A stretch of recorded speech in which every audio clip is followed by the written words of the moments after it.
अनन्तमरणादिदंसनसहावम् भोक्ष्यामि नियमसारम् केवली श्रुत केवली भणिदम् नमकर अनंत उत्कृष्ट दर्शन ज्ञानमय जिन वीर को नियम सार सु केवली श्रुत केवली पर कथित को। श्री नियम साध्य नामक परम आध्यात्मिक ग्रंथ स्वाध्याय हेतु में विराजमान है। आज से 2000 वर्ष पहले इस महान पवित्र ग्रंथ की रचना आचार्य श्री कुंद देव द्वारा इसी पवित्र भूमि पर की गई और इसके टीकाकार पदम प्रमलधारी देव मुनिराज हैं। ग्रंथ का नाम श्री नियम सार जी है। नियम से करने योग्य कार्य अपनी आत्मा में सम्यक दर्शन, सम्यक ज्ञान, सम्यक चारित्र वाली निर्मल पर्याय, पवित्र पर्याय, मोक्ष महारूपी पर्याय को प्रकट करना है, क्योंकि वह पर्याय स्वयं ही सुख स्वरूप है और अनंत सुख का कारण भी है। अनादि काल से हमारे आपके आत्मा में पर को अपना जानने वाली, पर को अपना मानने वाली, पर के साथ संबंध रखने वाली ऐसी मोहराग देश रूपी मलिन पर्याय, अपवित्र रूप पर्याय प्रकट है, जो स्वयं दुख स्वरूप है और अनंत दुख का कारण भी है।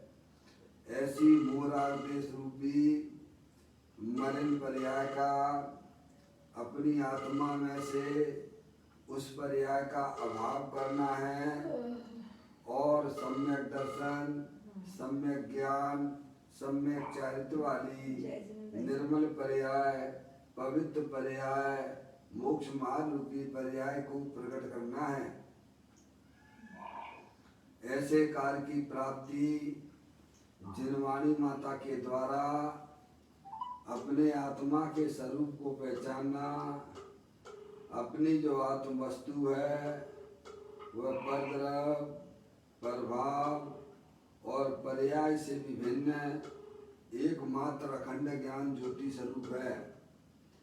ऐसे गायक प्रभु परमात्मा का माँ जिनवाणी माता के द्वारा परिचय करके तत्पश्चात शरीर रागादिक ये सब कर्मकृत वस्तुएं हैं, इनका हमारे आत्मा के साथ में किसी भी प्रकार का कोई संबंध नहीं है।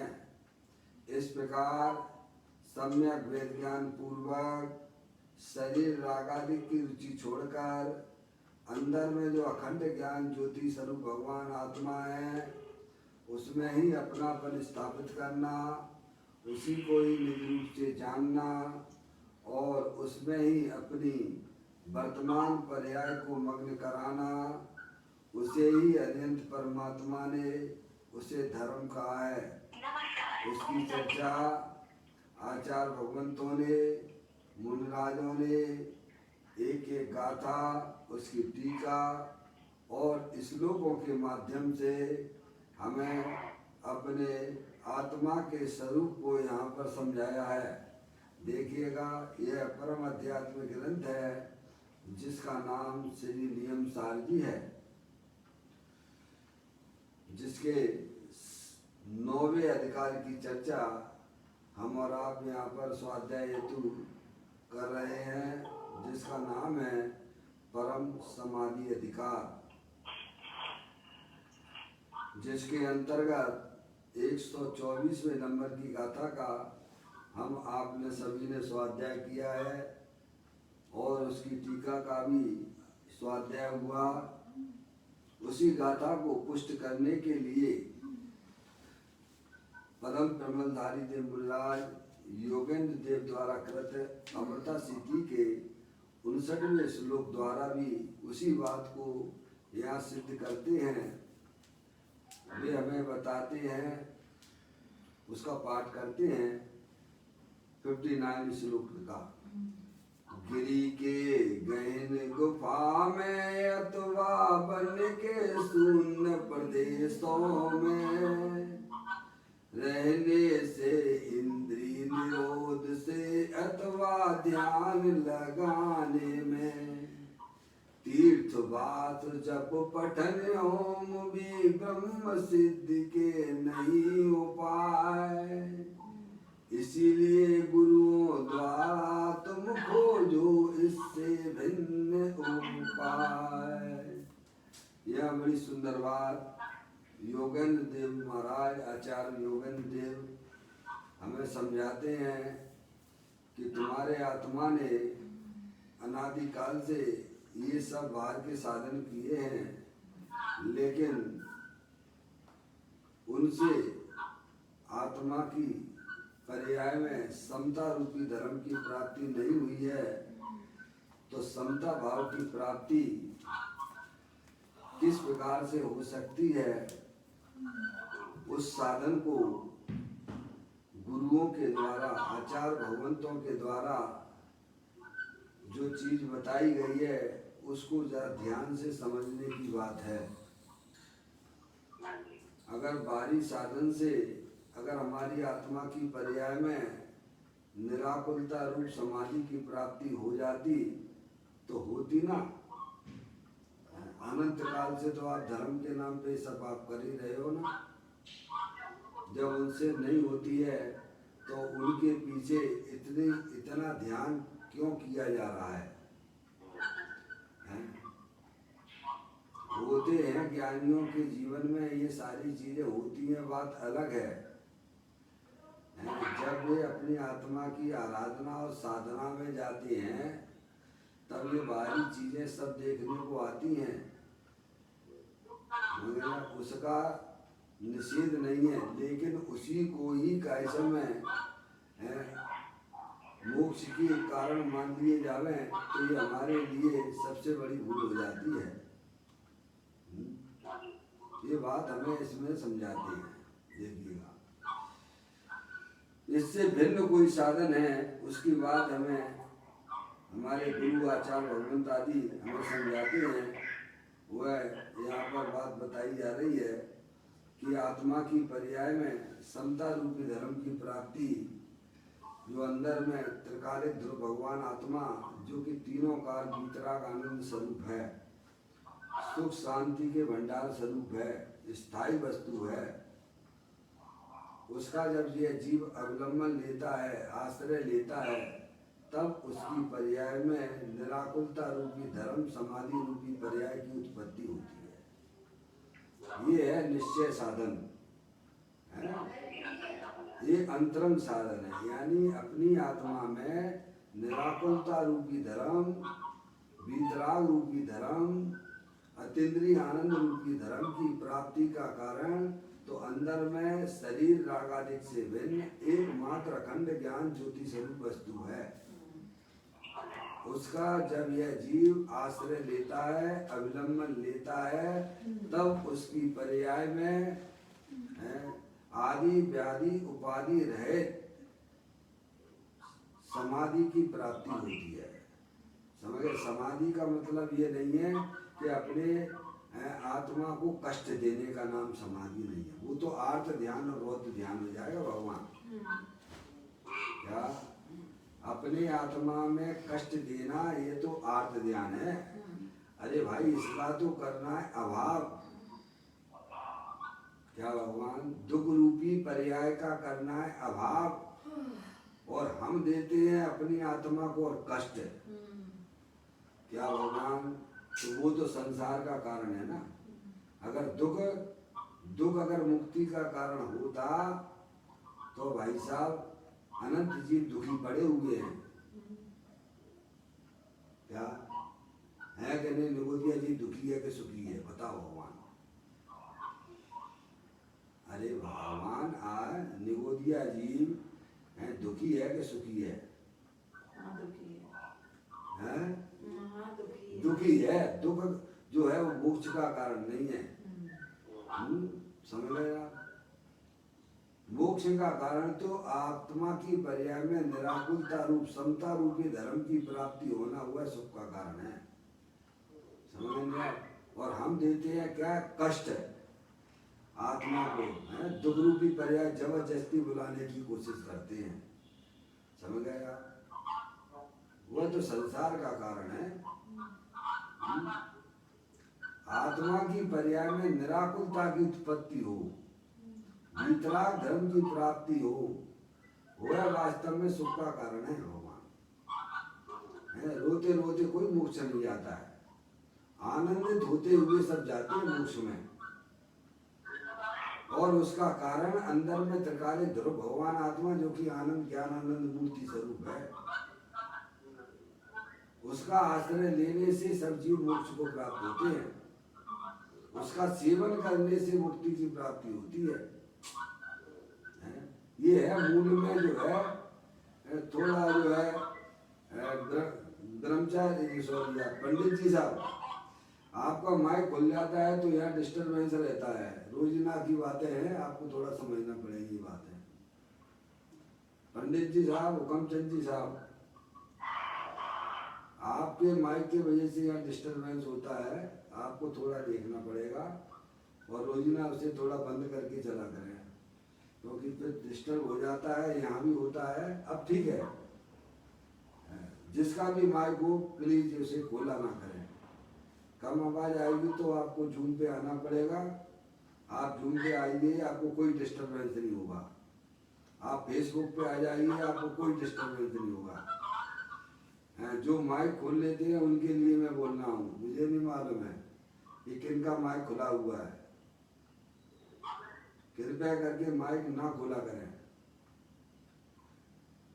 आपको बढ़िया आवाज सुनना है, अथवा मैं तो कहता हूँ जूम पे आइए आप और फेसबुक पे आ जाइए, वहाँ सारी चीजें ओपन है। अभी भी बंद नहीं हुआ है, मुझे तकलीफ हो रही है। मैं फोन एक काटता हूँ, पहले पंडित जी साहब का काटता हूँ, हुकमचंद जी साहब का।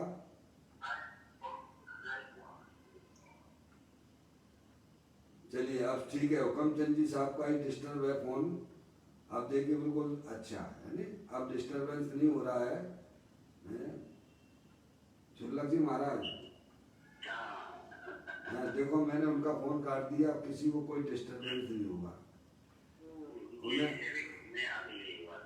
हाँ, उनको समझना पड़ेगा, क्योंकि देखो डिस्टर्बेंस में मजा नहीं आता है। दोबारा मैं एक बार और उन्हें लगा लेता हूँ, लेकिन वो ने फिर बाद में समझना पड़ेगा इन बातों को। या तो मोबाइल अपना सही करवा लें अथवा माइक ना खोलें। उनकी रुचि बहुत है, मैं समझ रहा हूँ, बहुत रुचिवंत है। 80 साल की उम्र है उनकी। ये हुकमचंद जी साहब की पंडित जी हैं, स्वाध्याय है, स्वाध्याय कराते हैं, समाज में जाते हैं, है नहीं? रुचि उनकी बहुत है, बहुत रुचि है, मैं कह रहा हूँ। लेकिन थोड़ा फोन में व्यवस्थाएं सही करना पड़ेगी।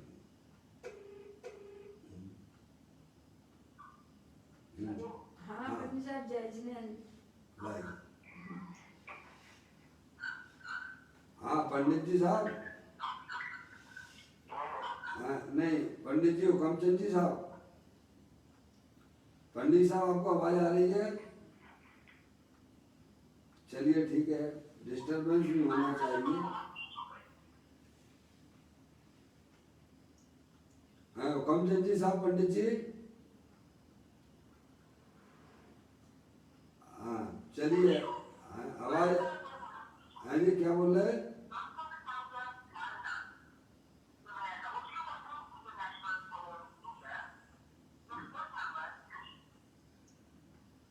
चलिए, अब वो हमारे स्वाध्याय में नहीं सुन पाएंगे क्योंकि उनके कारण से काफ़ी डिस्टरबेंस हो रहा है। वे मुझे क्षमा करें। देखिएगा, यहाँ पर बड़ी सुंदर बात यहाँ बताते हैं। आचार्य कुंकुम देव हों अथवा परम ब्रह्मदायी देव मुनिराज हों, योगेंद्र महाराज हों, आचार्य योगेंद्र देव हों, सभी ज्ञानी हमें यही बात समझाते हैं कि बाहरी साधन वे हमारे आत्मा के समाधि के कारण नहीं है। समाधि यानी आत्मा की पर्याय में निराकुलता रूपी धर्म की प्राप्ति के वे वास्तविक कारण नहीं है।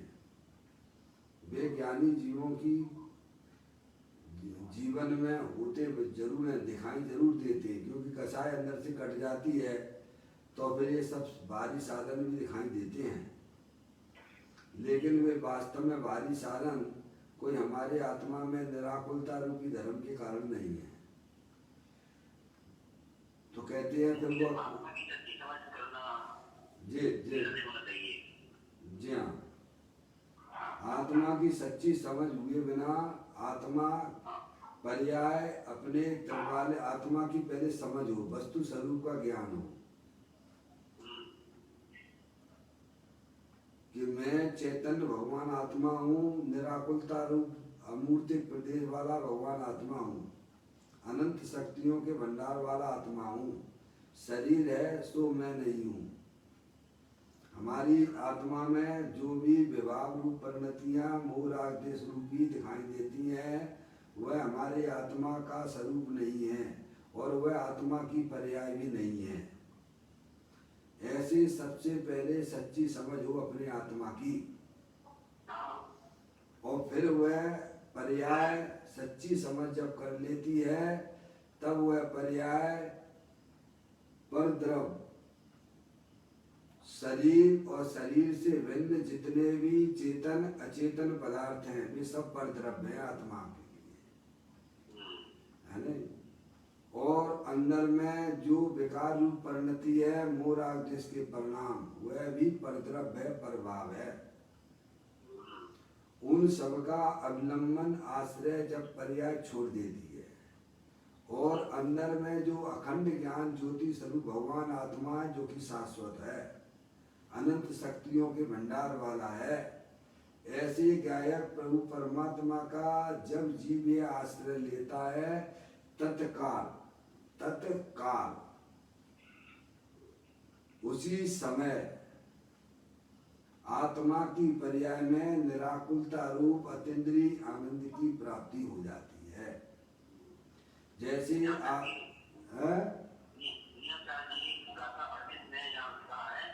जी जी जी जी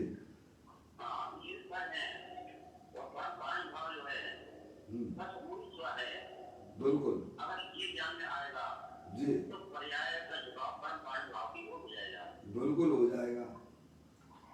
लेकिन अभी अज्ञानी जीवों के पास में पवित्र वाली पर्याय का अभाव है।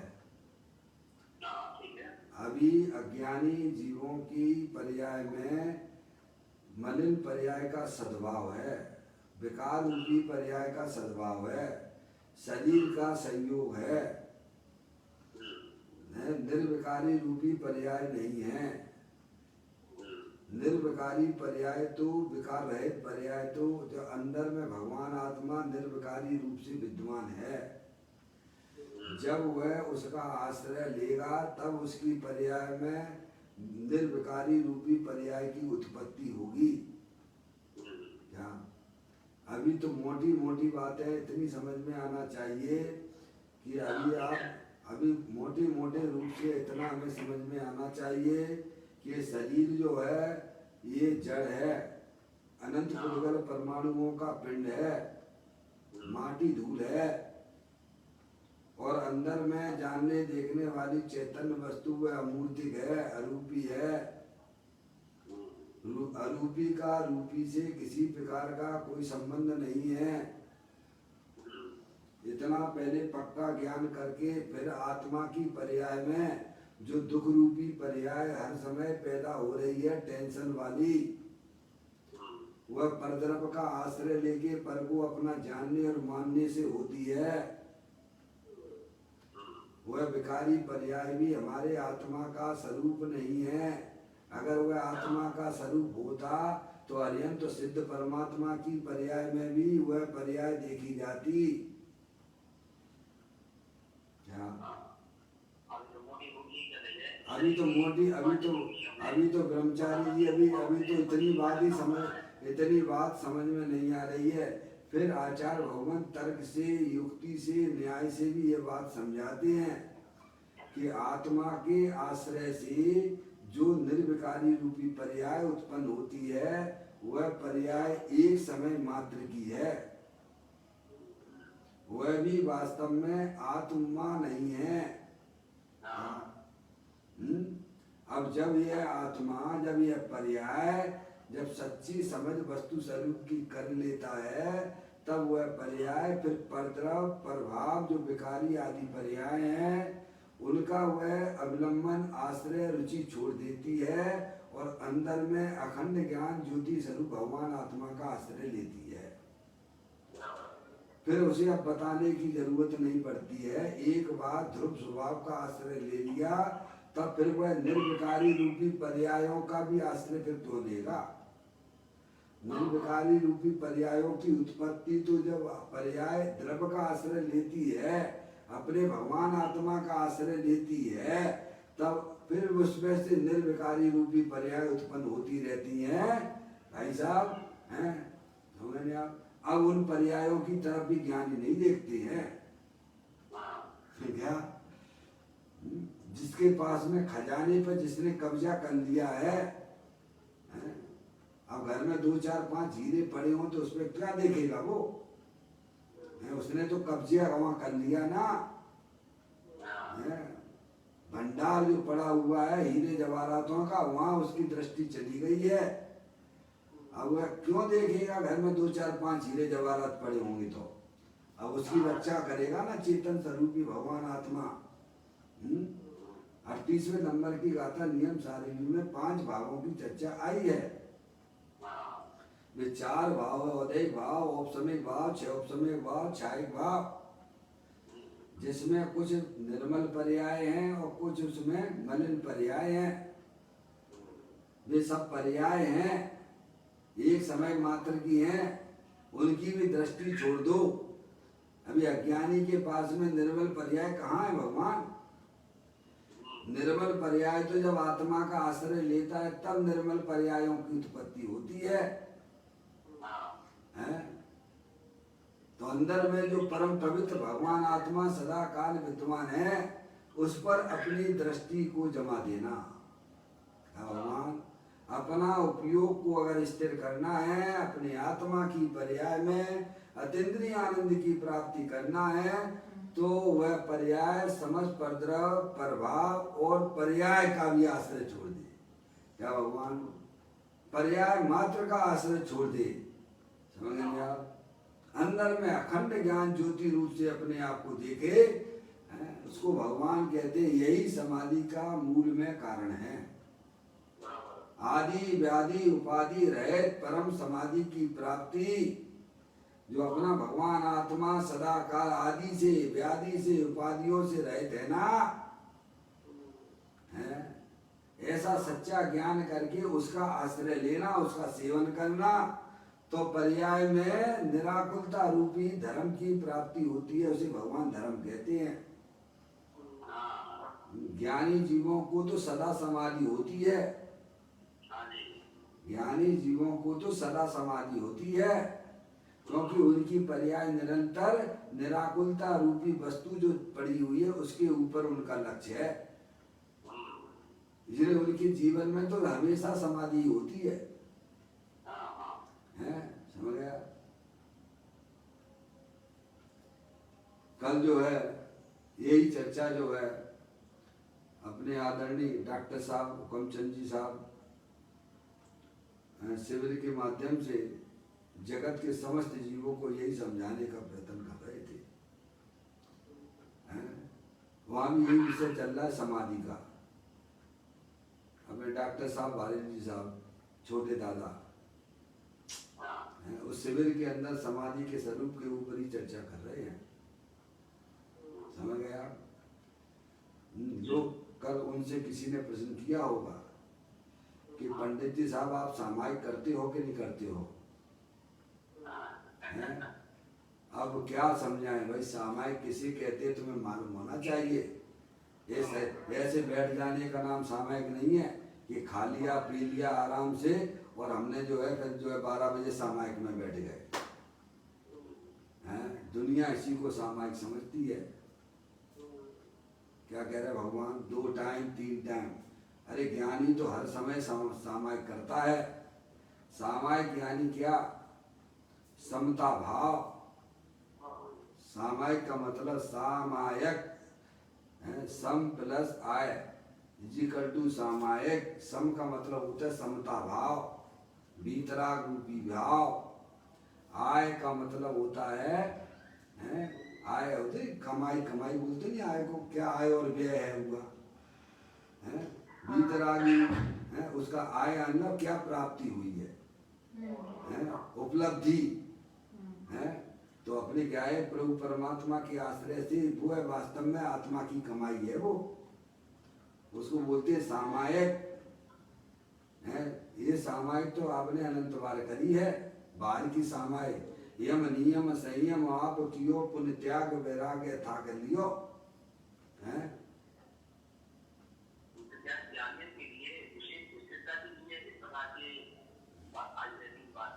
हाँ हाँ हाँ, नहीं वो जो आई है उसका भी जो है लेकिन वो वास्तविक साधन नहीं है।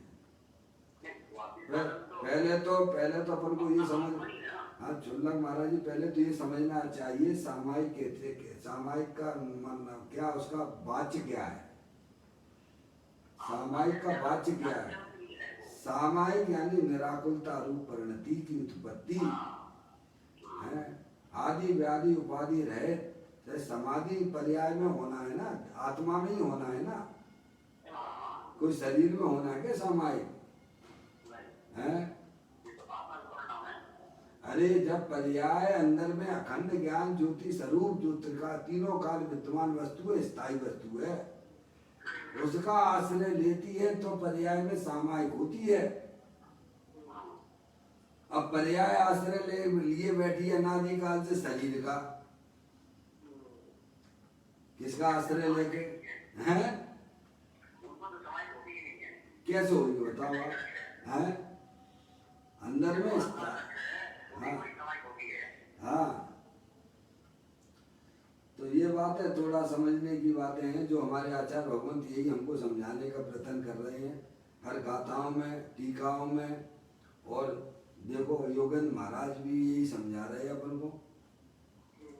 गिरी गहन के गुफा में अथवा बन के शून्य प्रदेशों में रहने से, इंद्रिय निरोध से, अथवा ध्यान लगाने में। ध्यान लगाने में मतलब क्या है?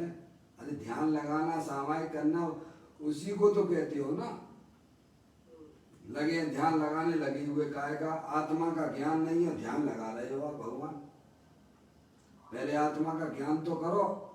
आत्मा का ज्ञान पक्का ही नहीं है तो ध्यान किसका करोगे? फिर तो शरीर का ही होगा। तो आत्मा ध्यान के लिए आत्मा की ज्ञान की जरूरत है कि नहीं, मुझे भगवान तुम्हें समझना चाहिए है? ध्यान के लिए तुम ध्यान करना चाहते हो, किसका करना चाहते हो साहब? हम आत्मा का ध्यान करना चाहते हैं। तो पहले यह समझो कि आत्म वस्तु है क्या चीज, फिर बताओ। कैसे ध्यान करोगे आप? जानने का नाम, अपनी आत्मा को जानने का नाम ध्यान है। अपनी आत्मा को जानने का नाम ध्यान है। जानते रहिए बस। अपना जो चैतन्य वस्तु है, जो जानन स्वरूप है, अखंड ज्ञान ज्योति स्वरूप है, सुख शांति के भंडार स्वरूप है, उसका लक्ष्य करना, उसको ध्यान का ध्येय बनाना, उसका नाम ध्यान है। थोड़ा कठिन तो इसीलिए होती है कि अनादिकाल से हमारा ज्ञान मूर्तिक पदार्थ पे काम कर रहा है, अरूपी चैतन्य वस्तु की खबर नहीं है, क्या? कभी अंदर में अभ्यास नहीं करते ना। अभ्यास करेंगे तो सब समझ में आ जाएगा। अभ्यास की जरूरत पड़ती है भाई साहब। अभ्यास से कौन सी चीज सरल नहीं हो जाती है। और ये तो अपनी चैतन्य वस्तु है ना, अपनी चैतन्य वस्तु है ना, अखंड ज्ञान ज्योति स्वरूप है, अविनाशी तत्व है, अजर अमर तत्व है, देव देवालय में विराजमान है, कहीं से आपको लाना नहीं, आप स्वयं हो। आप भेद ज्ञान लक्षण के द्वारा इन चीजों को पहचान लीजिए। शरीर तो जड़ है, अनंत पुद्गल परमाणुओं का पिंड है। हमारी आत्मा में जो भी रागादिक परिणतियां शुभ अशुभ भाव रूप से उत्पन्न होती हैं, लेकिन वे पर का लक्ष्य है उसमें, स्वयं का लक्ष्य नहीं है उसमें। क्या? और वे उत्पन्न विध्वंसी है, वे भी शाश्वत वस्तु नहीं है। इसीलिए ज्ञानी ये उनका लक्ष्य छोड़ देते हैं, उनका आश्रय छोड़ देते हैं। अंदर में अखंड ज्ञान ज्योति स्वरूप भगवान आत्मा, उसका आश्रय लेते हैं। आत्म भावना भावता जीव लये केवल ज्ञान को। मतलब क्या? आत्म भावना भावता यानी आश्रय रूपी भावना की बात नहीं है। आत्मा की दृष्टि पूर्वक भवन, भावना यानी भवन करना, परिणमन करना, यानी पर्याय अपने आत्मा का अनुकरण करे, उसका नाम भावना है। पर्याय अपने त्रिकालिक ध्रुव भगवान आत्मा का अनुसरण करके परिणमे, उसका नाम भावना है। ये तो हमारी तो सब बड़ी भावना है, हमारी तो भावना, वो तो आश्रम तत्व है। भावना का मतलब भवन करना, अनुकरण करना। किसका अनुकरण करना? अनुकरण करने वाली पर्याय है। किसका अनुकरण करे? अंदर में अखंड ज्ञान ज्योति स्वरूप भगवान आत्मा है ना, उसका आश्रय लेके अनुकरण करे, उसको कहते अनुकरण, उसको कहते भावना। एक ही नाम के दो वाच्य बन जाते भगवान है। नाम भावना, भावना आश्रम को भी कहते हैं, और भीतरागी रूपी धर्म को भी भावना कहते हैं, भवन रूप परिणमन करना। अब इसका तो हमें परिचय है। अब आप अपने भाव संभाल लो, भाव संभाल लो। अब भाव भी दो प्रकार के हो गए भगवान हैं। शुभ अशुभ तो अशुद्ध भाव है ही, वो तो एक ही कोटरी में जाते हैं। भीतरा भाव भी तो भाव है कि नहीं है? अब ये भूल जाते हैं, बस अपने भाव संभालो, अपने भाव संभालो। क्या भाव संभालो भगवान? पहले ज्ञान करो कि हमारा भाव क्या है। मैं पूछूं सोने का भाव क्या, बताओ? हैं? पापा, सोने का भाव क्या है? पीलापन। बस सोने का भाव सोने की वस्तु से भिन्न है कि अभिन्न है, ये बता दो बस। अभिन्न है ना, उसको कहते हैं भाव।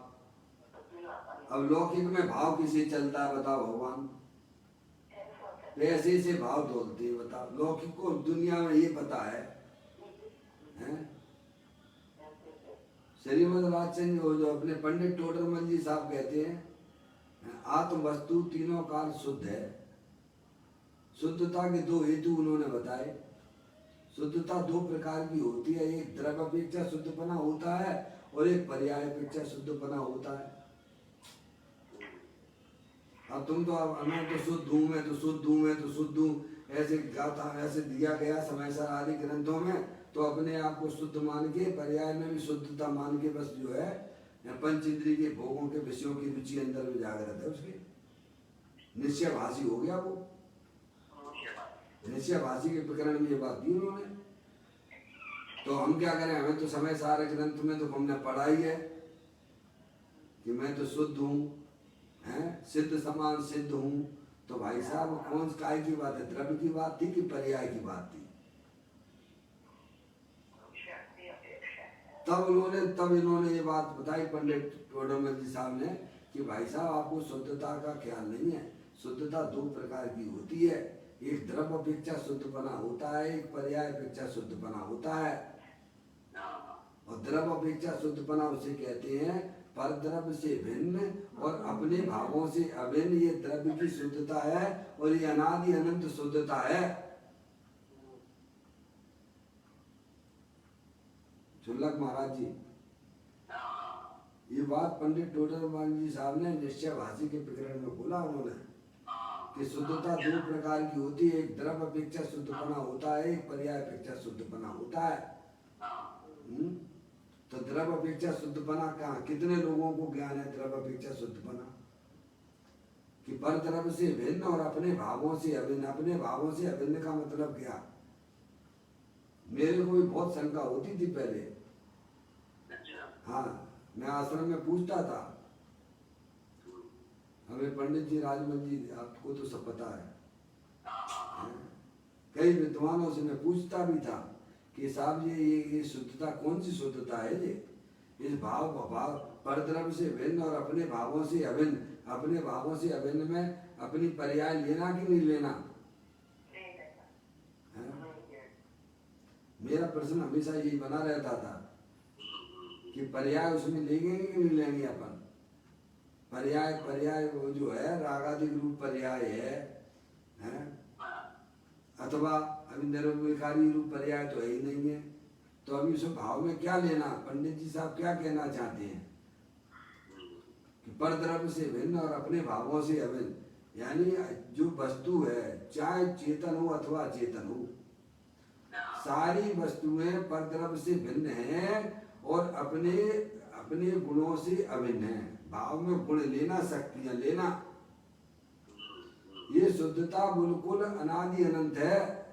जैसे आपने जो है ठंडाई बनाई और ठंडाई में आपने उसमें सब चीजें हैं, दूध के साथ पानी भी है, शक्कर भी डली हुई है, इलायची भी डाली है आपने,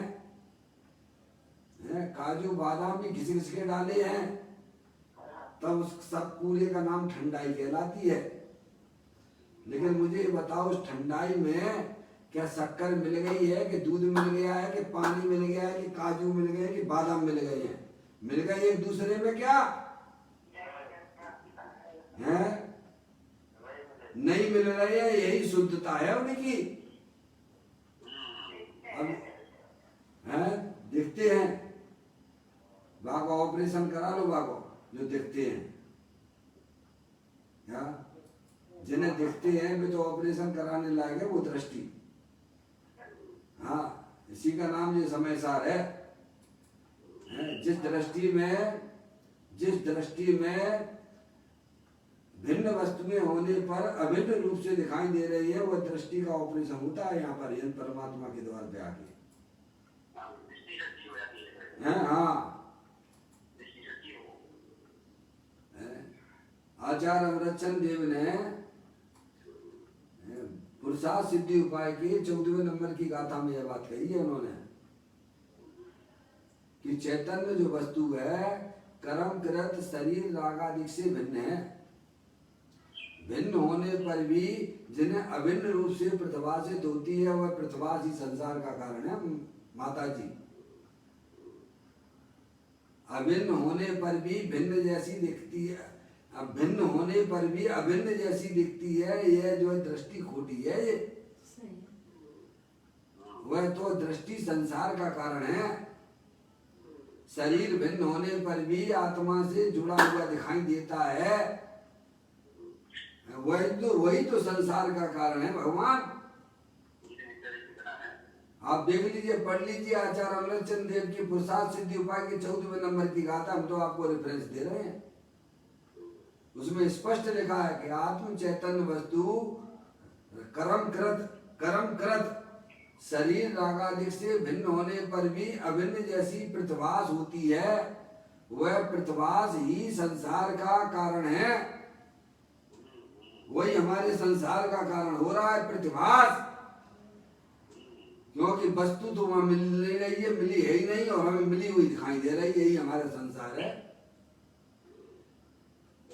अब ये बात है कौन समझे? भगवान जो भव्य जीव होते हैं, उन्हें ये बातें समझ में आती हैं, आचार्य भगवंतों की, मुनिराजों की, अत्यंत परमात्मा की, कि वास्तव में एक द्रव दूसरे द्रव के अंदर मिलता नहीं है, सब भिन्न भिन्न पड़े हुए हैं भगवान। बिल्कुल चाहिए, अनादिकाल से पर्याय दृष्टि है, संयोग की दृष्टि है। ये कोई बातों के लड्डुओं से तुम्हारी पर्याय में निराकुलता उत्पन्न नहीं होगी। उस वस्तु को समझ के भाई साहब, देखो आपके तो जो है, मैं तो कह रहा हूँ एक एक गाथा आप कहीं से भी उठा के देख लीजिए, आचार्य भगवंतों की एक एक गाथा देख लीजिए आप, संवर अधिकार में उन्होंने क्लियर बात की है। उपयोग में उपयोग को उपयोग नहीं, क्रोध आदि में है, क्रोध क्रोध विषयी निश्चय, क्रोध नहीं उपयोग में। उपयोग है नहीं अष्टविध कर्म अवरुणो कर्म में, ये कर्म अरुणो कर्म भी कुछ है नहीं उपयोग में। ऐसा अभिप्रीत, अभिप्रीत का मतलब सच्चा ज्ञान, ऐसा अभिप्रीत ज्ञान जब ही प्रकटता है जीव के, तब अन्य नहीं कुछ भाव है, उपयोग शुद्धात्मा करेगा भगवान। सब खुली हुई किताब की तरह है भगवान। वस्तु स्वरूप इतना स्पष्ट हमारे ज्ञान की पर्याय, शुद्ध ज्ञान की पर्याय में होना चाहिए। अगर हमें अपने आत्मिक आनंद लेना हो, सुख शांति की प्राप्ति करना हो, उपयोग यानी ज्ञान दर्शन रूपी व्यापार, वह क्रोधादि विकार परिणामों से भिन्न है। विकार विकार में है। अरे भगवान, आपके कपड़े पर गंदगी आ गई है, क्या वह गंदगी तुम्हारे कपड़े रूप में परिणत हो गई है क्या? नहीं। इतनी बात समझ में हमको आना चाहिए। ये कपड़ा हमारे जैसे शरीर से भिन्न है, ऐसे ही शरीर के ऊपर जो गंदगी आ गई है, वह गंदगी से वह कपड़ा भिन्न है कि अभिन्न है? भिन्न है। अब ये बात है, हमें धर्म की समझ में नहीं आता है। हमें तो भगवान का विधान करवा लो, पर परमात्मा का पूजा करवा लो, जाप जपवा लो, है भाई साहब, तब उनका निषेध यहाँ कर रहे भगवान। तुम्हें इतनी बात समझ में क्यों नहीं आती है कि अंदर में चैतन्य वस्तु परद्रव्य से भिन्न है और अपने ज्ञानादि अनंत शक्तियों से अभिन्न है।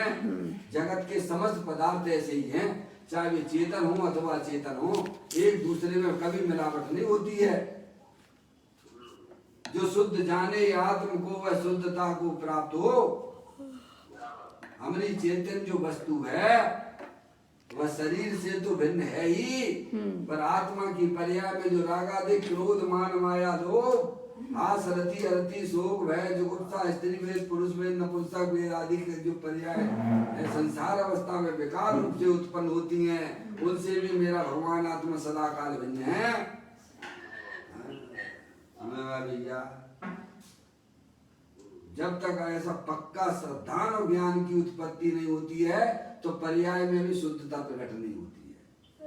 शुद्धता दो प्रकार की होती है, एक द्रव अपेक्षा शुद्धपना होता है और एक पर्याय अपेक्षा शुद्धपना होता है।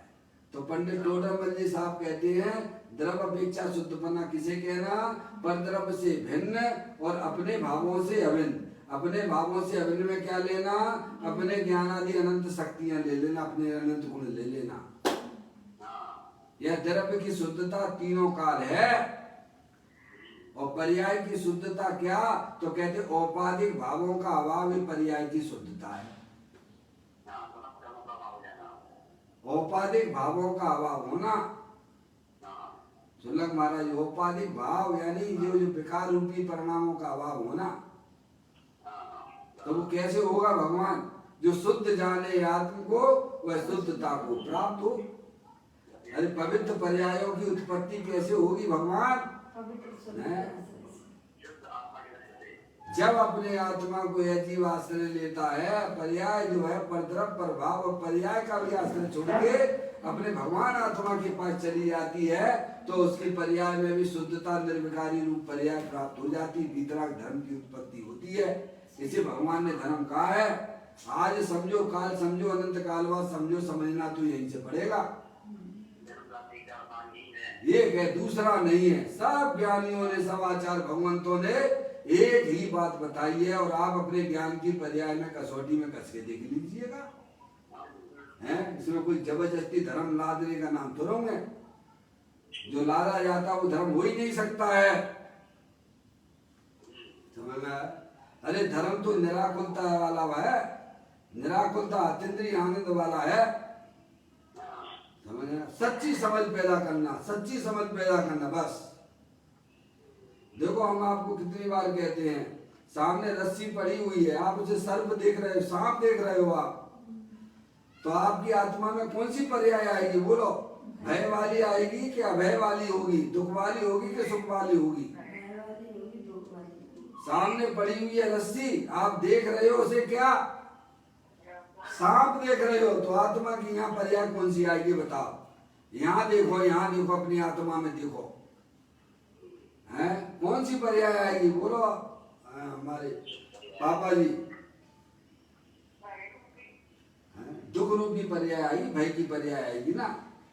और रस्सी को रस्सी जाना, तो फिर यहाँ पर्याय कौन सी होगी भगवान, आप बता दो मुझे आप।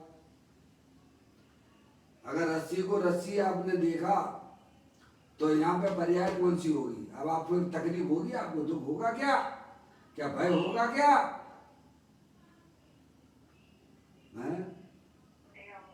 बस।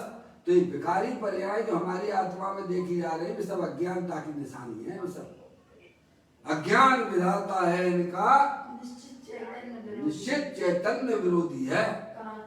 कांटों सी पैदा हो जाती चैतन्य सदन के आनंद।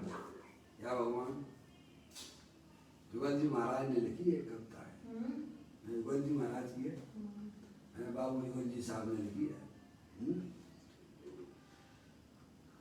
सुखी होने का मार्ग तो बहुत ही सरल है, सहज है। सतगुरु कहें सहज का धंधा, अपने आत्म स्वरूप को समझो। मैं अविनाशी तत्व हूँ, मैं मनुष्य नहीं हूँ, मैं स्त्री नहीं हूँ, मैं शरीर नहीं हूँ। शरीर को ना देखो, रागालिक परिणतियों को भी क्या देखना भगवान, वे तो आने जाने वाली हूँ। स्थायी वस्तु पे दृष्टि दो ना, है ना तुम्हारे पास देखने के लिए एक वस्तु, भगवान आत्मा अनंत शक्तियों के भंडार वाला है? उसके ऊपर दृष्टि देने की बात की जा रही है। तो यहाँ कहते हैं क्या भगवान, बिल्कुल लगाना पड़ेगा, बिना अभ्यास की चीज ये प्राप्त होने वाली नहीं है। सच्चा पहले ज्ञान करो, विकल्पात्मक शुद्ध ज्ञान में पहले निर्णय कर लो। भाई साहब, ये कोई सामान्य काम नहीं कर रहे हो आप। अपनी आत्मा को परमात्मा कैसे बनते हैं पर्याय में उसकी बात है, कोई छोटा मोटा काम नहीं कर रहे हो। जन्म मरण की अभाव की बातें चल रही हैं।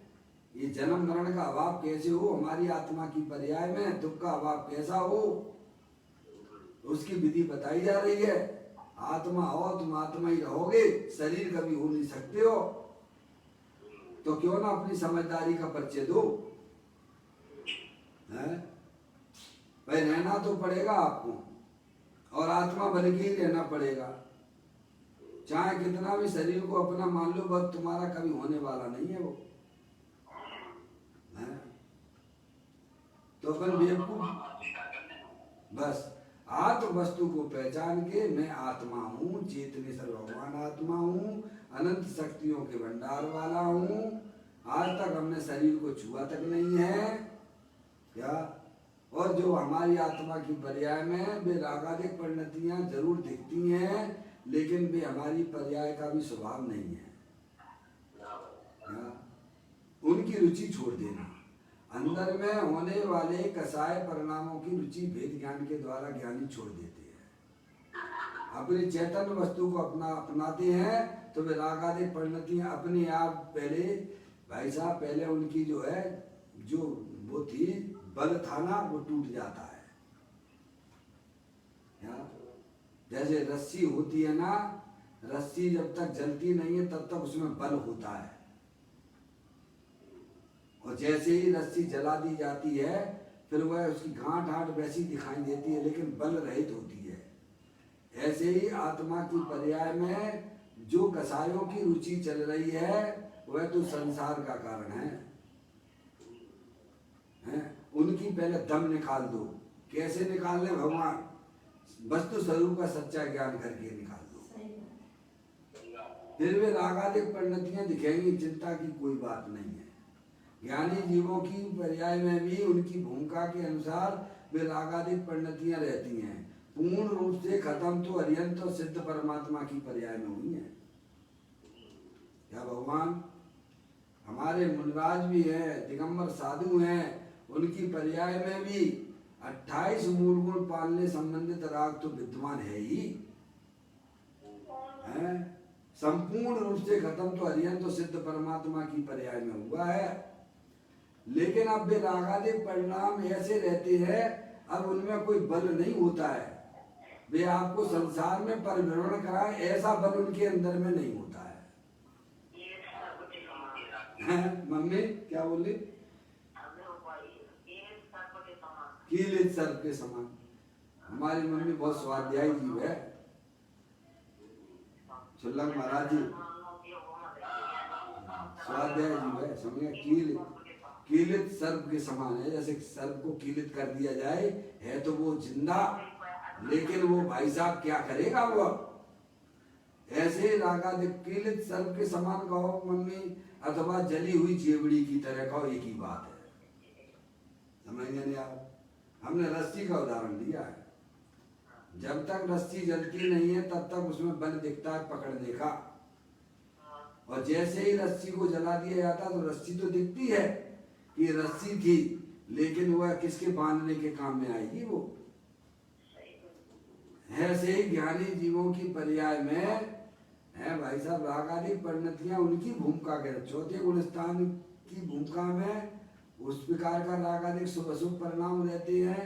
5वें गुण स्थान में शुभ अशुभ परिणामों का अस्तित्व रहता है, और 6वें 7वें गुण स्थान गुणराज की पर्याय में अशुभ भाव का अस्तित्व तो वहां रहता ही नहीं है।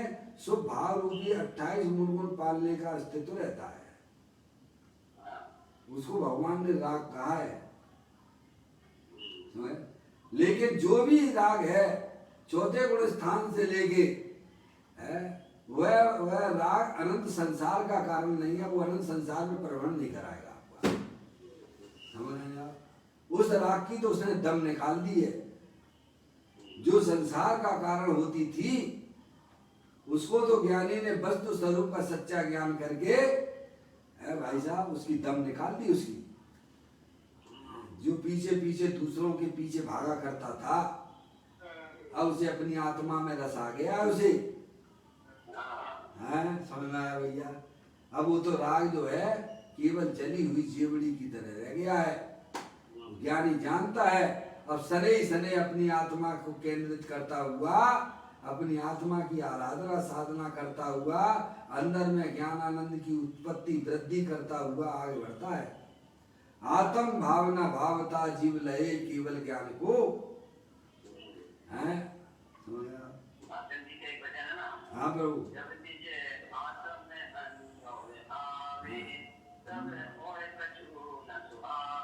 कैसे सोएगा?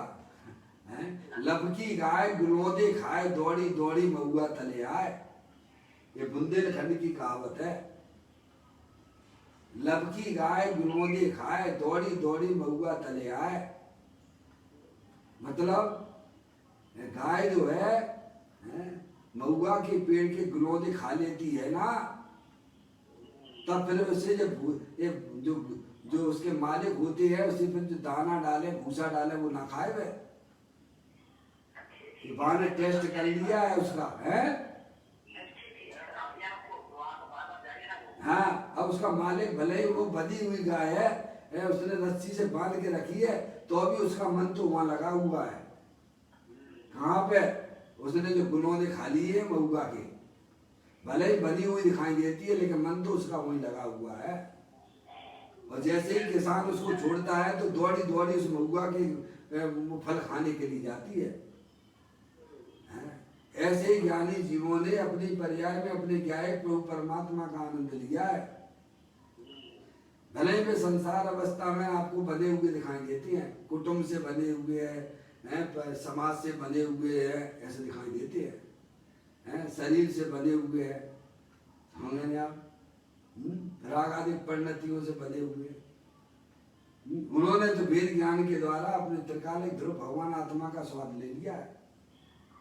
अब उनका उपयोग अब कभी भी जो है पर में जाता है, राग के अनुसार जाता है, वो उनकी वो अपनी कमजोरी समझते हैं, लेकिन उन्होंने तो कला उत्पन्न कर ली है ना। हर समय उनका मन तो अपने ज्ञायक प्रभु परमात्मा के आनंद की तरफ ही भागता है। जो आप कह रहे भागचंद जी ने जो कहा है, ऐसा आत्मा का आनंद है। आत्मा आनंद स्वरूप है, वितराग स्वरूप है, सुख शांति के मंडाल स्वरूप है। कहीं से लाना नहीं है, आप स्वयं आत्मा ही हो। आत्मा को कहीं से लाना है क्या भगवान? और तुम कौन हो भगवान? जानने देखने वाली चैतन्य वस्तु ही हो, अरूपी हो, शरीर को ना देखो, रागादिक परिणतियों को भी ना देखो, ये सब आने जाने वाली हैं। अंदर में है ना एक अखंड वस्तु है ना, जो ना कहीं आती है ना कहीं जाती है।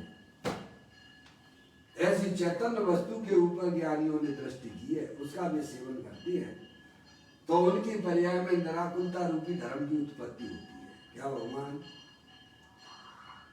ये बात यहाँ पर ज्ञानियों ने हम समझाई है कि अंदर में पर्याय में समाधि रूपी पर्याय की उत्पत्ति, ये भारी साधन से जो हम समझे बैठे हुए हैं, वे हमारे जो है निराकुलता रूपी पर्याय की उत्पत्ति के कारण नहीं है।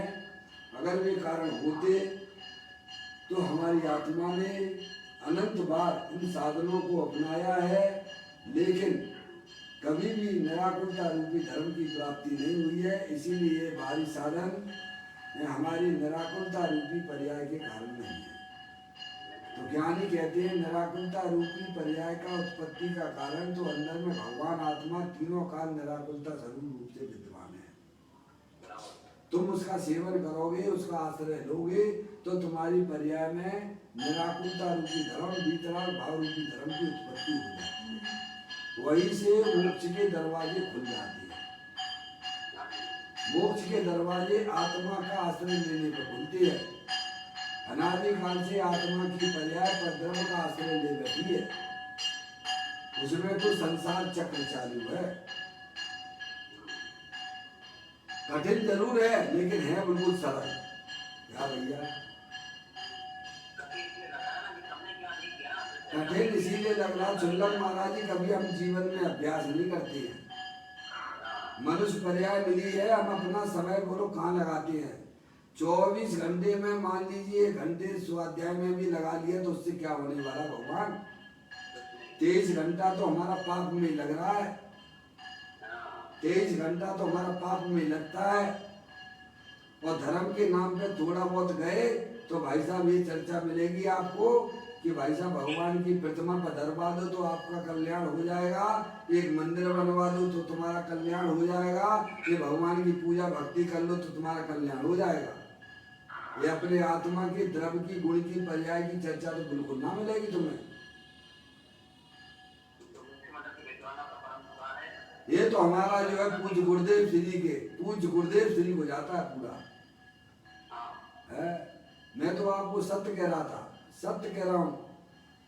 मैं तो बिल्कुल चला जाने वाला था गलत रास्ते पे। हमारे परिणामों में विशुद्धता तो हुई थी, मुनि बनने की भी हुई थी या भगवान, लेकिन समय रहते हम चीत गए भगवान। क्या पप्पू भैया है हमारे माइक पर? पप्पू भैया, पप्पू भैया, पप्पू भैया आवाज आ रही है? प्रमोद भैया, वो है हमारे मामा की लड़की है।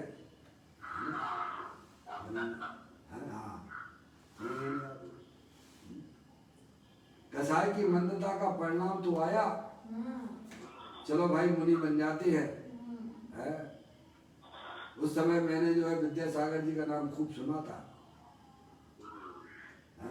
जब मैं भिंड में था उस समय की बात है, जब वो शायद थोबन जी वगैरह में थे उस समय उनका चौमासा है। लेकिन सत्य वस्तु स्वरूप का जो है, मैंने पूज्य गुरुदेव श्री का इंटरव्यू पढ़ा, वो पुस्तक हमारे पास में थी, चैतन्य चमत्कार नाम की है। उस पुस्तक को मैंने पढ़ा है। अरे भाई कोई किसी का विरोधी नहीं है, खरेखर तो सब अपने अपने विरोधी है। वो बात मेरे को ऐसे अंदर में चैट गई, एक तरफ दूसरी तरफ का कोई करता धरता नहीं है। क्या भगवान, कोई किसी का विरोधी नहीं है, सब अपना ही विरोध कर रहे हैं उल्टा है? भले हमें भाव वास्तव नहीं था, लेकिन अंदर में इस बात को जम गई यार, और वहीं से परिवर्तन के प्रारंभ हो गया।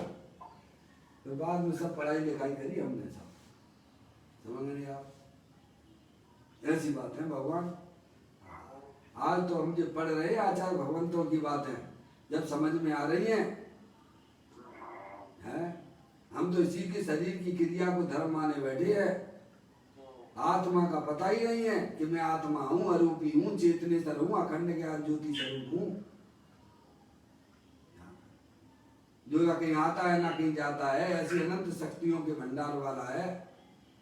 उसके पास जाओगे तो तुम्हें पर्याय में निराकुलता मिलेगी। अरे जहाँ चीज तुम्हारी खो गई है वहां खोजोगे तो मिलेगी ना भगवान। आत्मा स्वयं सुख स्वरूप है, आनंद स्वरूप है, सुख शांति के भंडार स्वरूप है। आत्मा का सुख परद्रव्य में नहीं है, आत्मा का तो स्वयं सुख स्वरूप है, आनंद स्वरूप है। क्या भाई साहब, आपको सुख शांति चाहिए तो जहां भरी है वहां जाइए ना। अपना चेतनेश्वर भगवान आत्मा है। प्रकृति ने आपको इतना बढ़िया बनाया है, प्रकृति में आपका हिसाब किताब है, आपकी खुद की आईडी है आपकी। आप जड़ नहीं हो, आप धर्म द्रव्य नहीं हो, अधर्म द्रव्य नहीं हो, आकाश द्रव्य नहीं हो, काल द्रव्य नहीं हो। आप तो अरूपी भगवान आत्मा चेतनेश्वर हो, असंख्यात प्रदेशी हो, अनंत शक्तियों के भंडार वाले हो। उस पर दृष्टि देने की बात की जा रही है, उसका आश्रय लेने की बात की जा रही है। अब उसको जाने बिना, उसका आश्रय लिए बिना भारी कितने भी साधन कर लो भगवान, वो किए भी हैं हमने आपने धर्म के नाम पर। वो किए होते, अगर वे साँचे होते तो भाई साहब आज पंचम काल में क्यों जन्म लेते हम और आप? पंचम काल में तो सब मिथ्या दृष्टि जीव आते हैं ना। पंचम काल में कोई सम्यक दृष्टि जीव पैदा होती है क्या? सम्यक दर्शन तो यहाँ पे आकर लेती है वे जनवाणी माता के द्वारा सत्य वस्तु स्वरूप को समझकर, तब सम्यक दर्शन की प्राप्ति होती है। समझ गया भैया? अरे है, ये दुनिया को कोरोना काल हुआ जैसा लगता होगा, ज्ञानी के लिए तो वो अमृत के काम से काम करता है। अज्ञानी लोग तो घबराए हुए हैं कोरोना से। क्या पूरा वर्ल्ड, पूरा संसार है, समझ गए आप, सब घबराए हुए हैं, कोरोना से घबराए हुए हैं। लेकिन सम्य दृष्टि कहता है कि भाई साहब हमारे आत्मा के अंदर ये शरीर ही प्रवेश नहीं करता है, कोरोना तो उससे भिन्न चीज है एक बात। दूसरी बात, हमारी आत्मा में जो रागादिक परिणतियां होती हैं वे भी प्रवेश नहीं करती हैं। मैं ऐसा अमूर्ति भगवान आत्मा हूँ, चेतनेश्वर हूँ, तो उस ज्ञानी जीव को काय बात का भय है भगवान है? वो तो अपनी अपने जो है अपने आत्मा रूपी भगवान आत्मा में जाके बैठ गया है? इतना देखो मैं कह रहा हूँ, अगर आपको अपनी आत्मा में होने वाले दुखों का अभाव करना है तो वस्तु स्वरूप का सच्चा ज्ञान करो। आप कौन हो? आप कौन हो? मैं शरीर नहीं हूँ। शरीर तो अनंत पुद्गल परमाणुओं का पिंड है। हर समय अनंत पुद्गल परमाणु उसके आ रहे हैं और जा रहे हैं। मैं तो चेतनेश्वर भगवान आत्मा हूँ, अरूपी हूँ। जितनी शक्तियां सिद्ध परमात्मा की आत्मा में है उतनी की उतनी शक्तियां वर्तमान में हमारे पास में भी हैं। ऐसा सच्चा ज्ञान करो। वह सच्चा ज्ञान ही हमें संसार सागर से निकाल सकता है और वही हमारी पर्याय में सुख की प्राप्ति करा सकता है। चाहे कितना जो धर्म के नाम पे करना हो करो। वे तो कहते हैं, धर्मदास जी शुल्लक ने अपनी पुस्तक में लिखा है, अरे पाप करना हो तो करो, पुण्य करना हो तो करो, हम तुम्हें नहीं रोकते हैं, पर एक बात तो सोचो कि आत्मा पुण्य पाप कर सकता है कि नहीं कर सकता है? भगवान बिना निर्णय के हमारी गाड़ी चल रही है। वो तो संसार की गाड़ी होगी बिना निर्णय वाली। सिद्ध भगवान द्वारा से यहाँ परिभ्रमण क्यों नहीं करते हैं? क्योंकि उनकी ज्ञान की पर्याय में बढ़िया बढ़िया निर्णय है। क्या श्रद्धान का बलि समझना चाहिए कि सिद्ध भगवान द्वारा संसार में परिभ्रमण नहीं करते हैं। क्या वह एक श्रद्धान के बल पर आगे बढ़े हैं? वो तब पर्याय में सिद्ध अर्यंत जैसी पर्याय आई उनकी पर्याय में। आप भी निर्णय कीजिए, आप भी निर्णय कीजिए। सब जो निर्णय करेंगे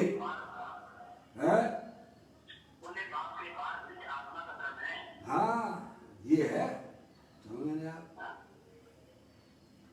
निर्णय करिए आप कौन हैं। ये बिना भाई साहब टाइम पास मत करो। मनुष्य पर्याय का एक एक समय बहुत कीमती समय है। अभी आपको समझ में नहीं आ रहा है, जब त्रियंश गति में थे तब सोचो, और त्रियंश गति में जो जीव पड़े हुए हैं उनकी क्या हालत हो रही। भगवान ये तो हमारे सामने दिखती है। चलो नरक और देव गति को तो छोड़ दीजिए, दो गतियां तो हमारे सामने दिखती है ना। मनुष्य और देव, मनुष्य और त्रियंश गति तो सामने है कि नहीं बोलो? है। उन त्रियंश गति में छोटी छोटी पर्याय में हमारा आत्मा वहीं रहा मरा है। क्या वहां समझने का मौका बताइए आप? जहाँ समझने का मौका है वहां समझते नहीं हो। आशा लगा के बैठे है। क्या आशा लगा के बहुत से तरह से आशा लगा बैठे से मैं समूह शरण में जाऊंगा और वहां जाके अपनी आत्मा का कल्याण करूंगा। अरे समूह शरण से कम नहीं है, भगवान की बात ही चल रही है ये, और यही बातें तुम्हें वहां मिलेंगी समूह शरण में। कोई अलग से कोई बात है ना मिलने वाली है तुम्हें। प्रधानमंत्री ने दिल्ली में भाषण दिया, उनका न्यूज़पेपर में आ गया, तो प्रधानमंत्री की बातें तो कहलाएगी ना। ये दिव्य ध्वनि तो है, भगवान ही तो बता रहे हैं कि तुम चेतनेश्वर भगवान आत्मा हो, अखंड ज्ञान ज्योति स्वरूप हो। ये शरीर अनंत पुद्गल परमाणुओं का पिंड है। हर समय इसके पुद्गल परमाणु आ रहे हैं और जा रहे हैं, तो मैं सूक्ष्म स्थूल दृष्टि से जो है दिखाई देता है। सूक्ष्मता से विचार करो, ज्ञान के चक्षु खोलो, ज्ञान चक्षु से देखो, ज्ञान नेत्रों से देखो कि इसके अनंत पुद्गल परमाणु हर समय आ रहे हैं और जा रहे हैं, और इसमें कोई शाश्वत वस्तु है तो वो चेतनेश्वर भगवान आत्मा वो मैं हूँ। और हमारी आत्मा की पर्याय में जो विकार रूप पर्याय दिखाई दे रही है वह भी कोई स्थायी वस्तु नहीं है, वह भी आने जाने वाली है, लेकिन वह विकार हमारे आत्मा के अंदर प्रवेश नहीं करता है। जैसे कपड़े के ऊपर गंदगी प्रवेश नहीं करती है, ऐसे विकार रूपी गंदगी, मोह राग देश रूपी गंदगी हमारे आत्मा के अंदर प्रवेश नहीं करती है। ऐसा ज्ञानी को ज्ञान और श्रद्धान के बल पर वह आगे बढ़ता है। समझ में आया? केवल बातें ना है, वे आत्मा का सेवन करता हुआ जाता है। आत्म भावना भावता जीव लय केवल ज्ञान को। समझ में आया भैया? बड़ी सुंदर सुंदर बातें हमारे इन ग्रंथों के अंदर विद्यमान है। हमें अपनी मनुष्य पर्याय का समय इसमें लगाना चाहिए। सही बात है। हम आत्मा हैं, आत्मा थे और आत्मा ही रहेंगे। न बदलना नहीं। समझ में आया? कभी शरीर रूप न हमारा आत्मा हुआ है ना होने वाला है। अपना व्यर्थ समय, इतना कीमती समय मनुष्य पर्याय का पंच इंद्रिय के विषयों में न लगाते हुए अपनी आत्म वस्तु को समझने में लगाओगे तो मनुष्य जन्म की एक समय की कमाई तुम सिद्ध भगवान बन के अनंत काल तक खाएगा।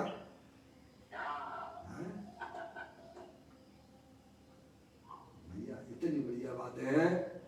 यहाँ पर ये सारी चर्चाएं होने के बाद कल का एक प्रश्न था, वो अपन पढ़ लेते हैं, है नहीं, और चर्चा को थोड़ा आगे बढ़ाते हैं।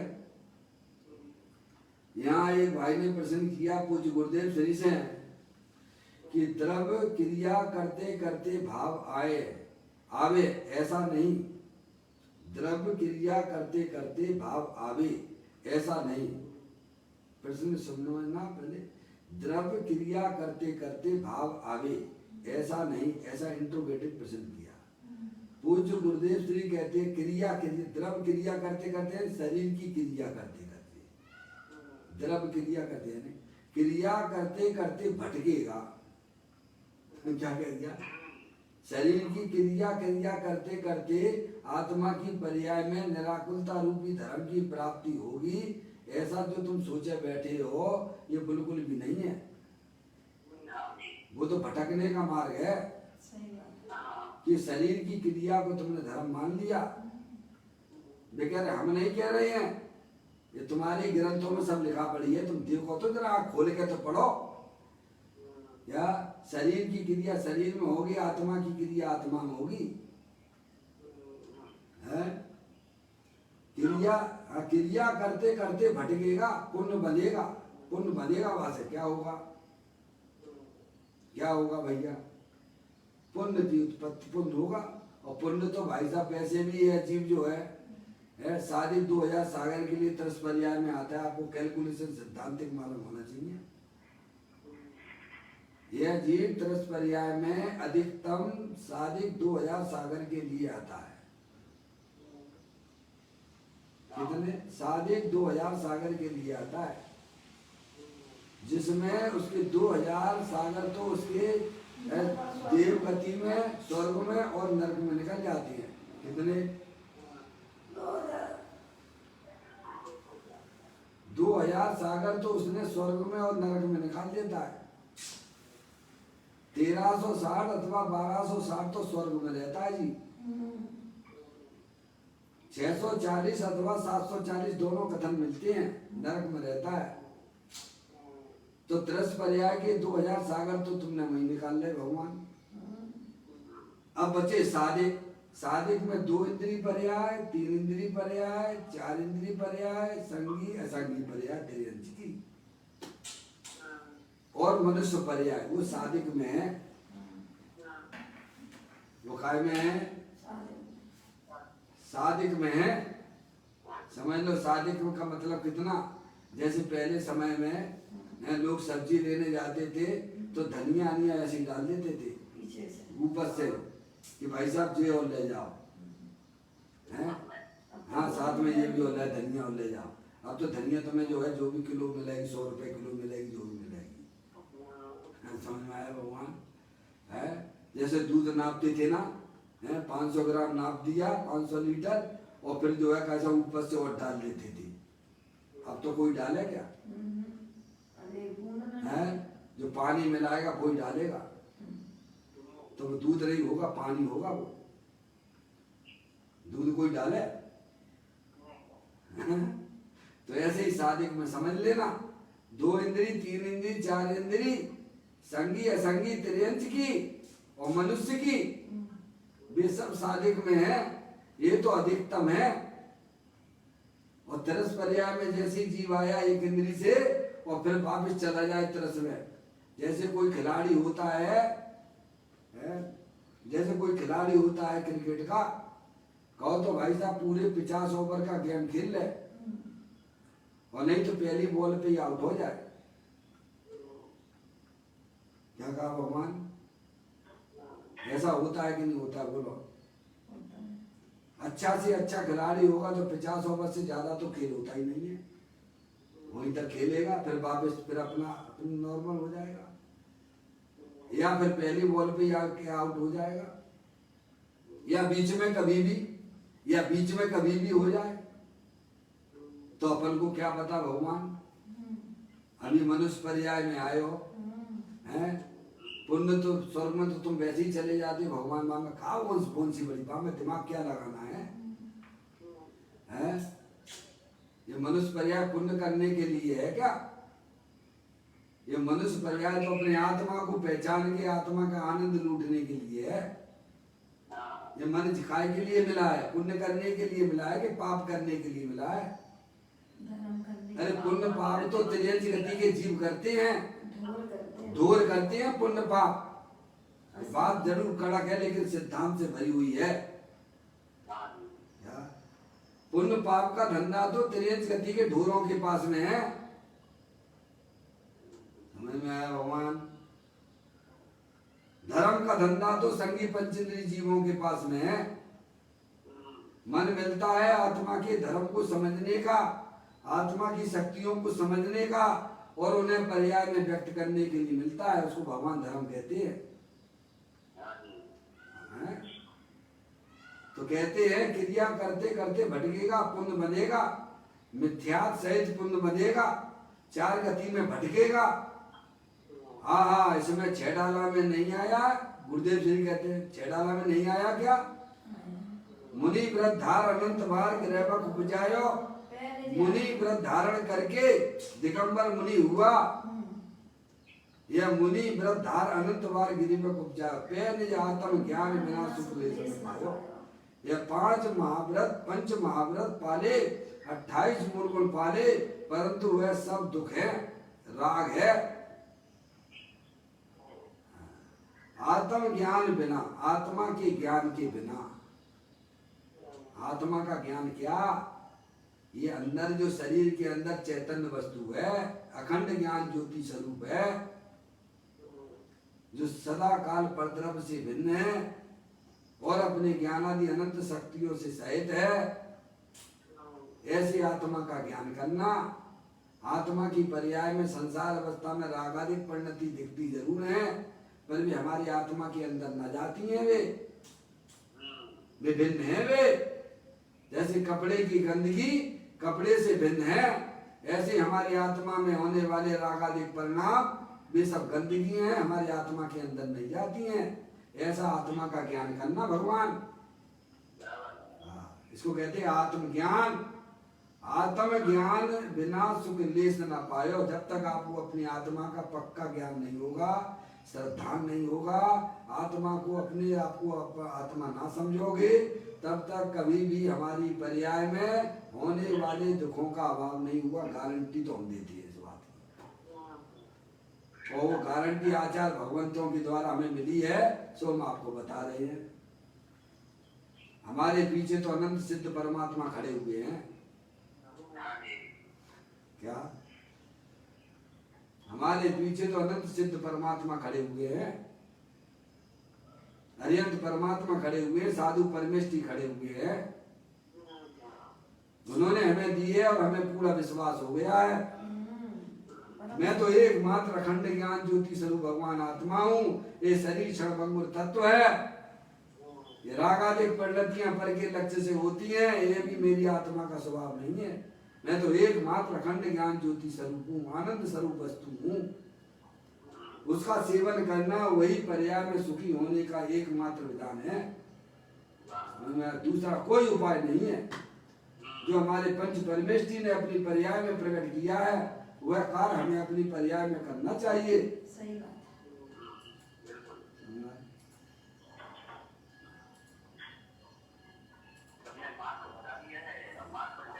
ये बिल्कुल हमारा कर्तव्य, यही कर्तव्य है, यही हमारा कर्तव्य है।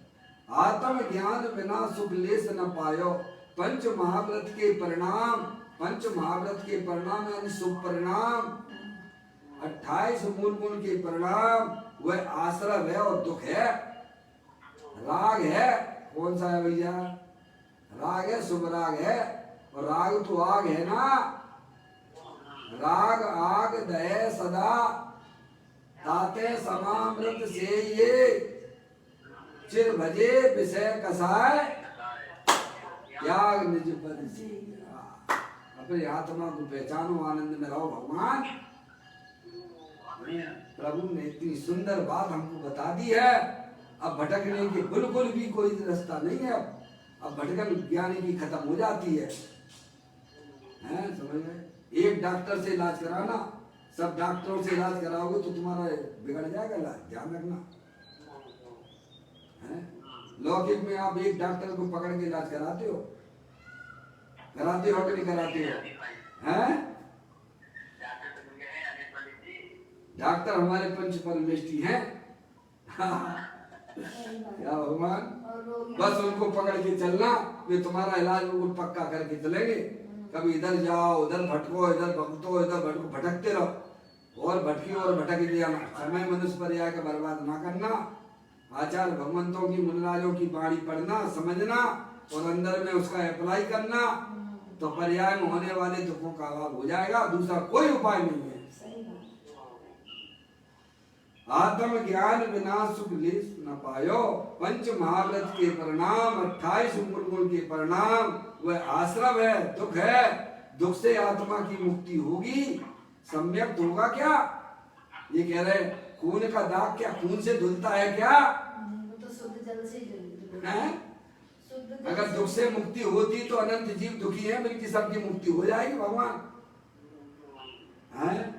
राग तो वाग है, राग पराश्रित भाव है, और जो पराश्रित भाव होता है वह सुख रूप कैसे हो सकता है? भगवान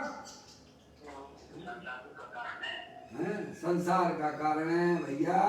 स्वयं आश्रय दुख है, अपनी आत्मा का आश्रय लेना वह सुख का कारण है, और पर का आश्रय लेना वह दुख का कारण है, और संसार का कारण है।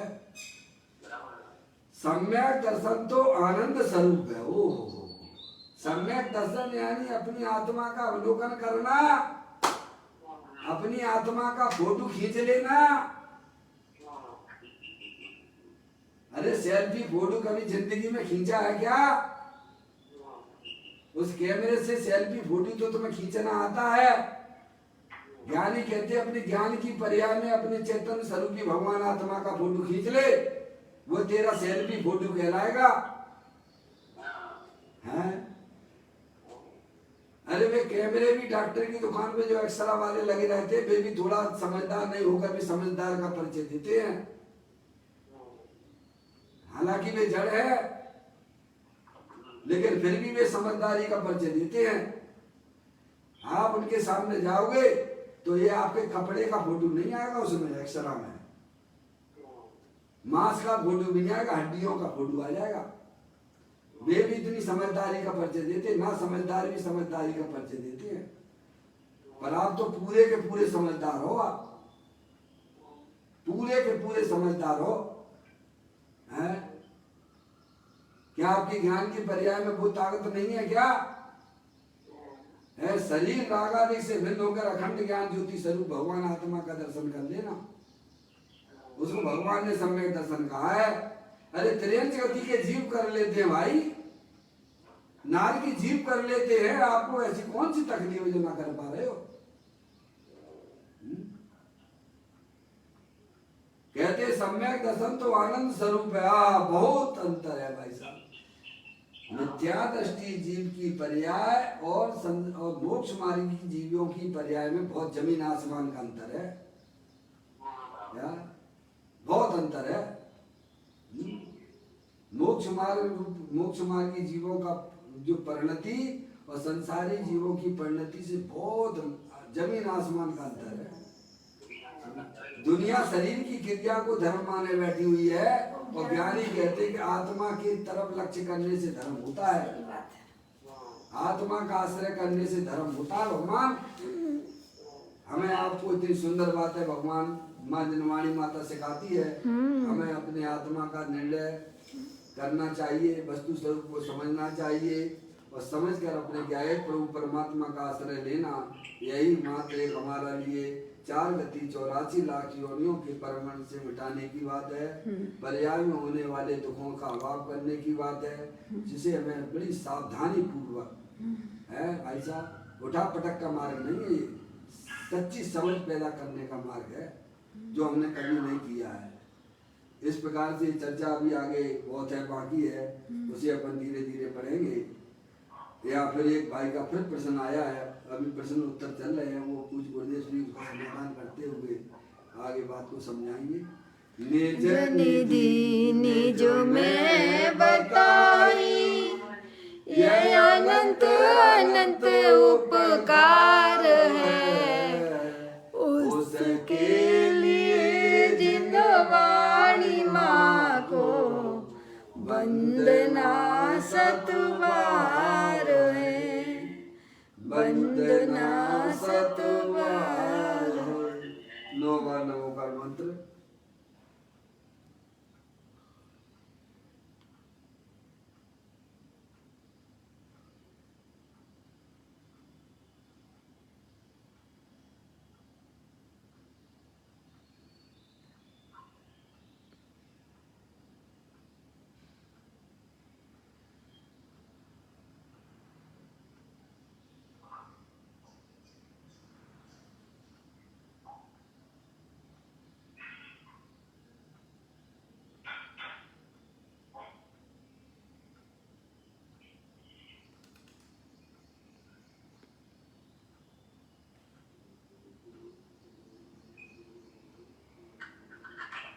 बोलो द्वादशांग जनवाणी माता की जय, महान जैन धर्म की जय।